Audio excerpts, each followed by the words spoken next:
Hola, ¿qué tal chicos? Bienvenidos a un nuevo video. Bueno, en esta oportunidad les traigo un mini tips de WhatsApp que no sabías, algo que te va a salvar la vida o una conversación que tengas.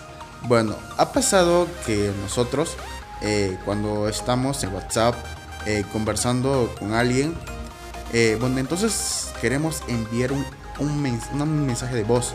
Automáticamente cuando estamos hablando bien chévere, entonces pasa que se corta, entonces nos enojamos y todo eso.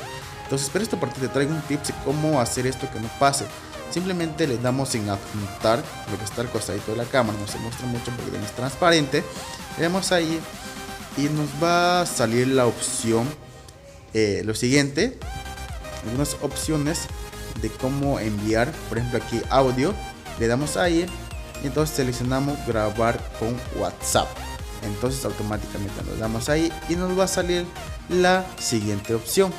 Nosotros podemos grabar acá hasta 15 minutos sin interrupción.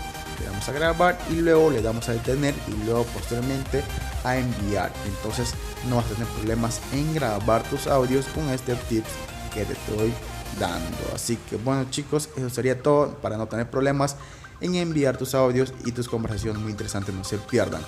Y bueno, quiero enviar saludo a nuestro amigo Richard, que me pidió un saludo para este video. Entonces, amigo, un saludo y un fuerte abrazo y que se encuentre bien. Bueno, si quieres tener el WhatsApp que les he mostrado, un WhatsApp transparente, pueden ver en mi anterior video en redes sociales transparentes. Y bueno, con esto conmigo sería hasta la próxima.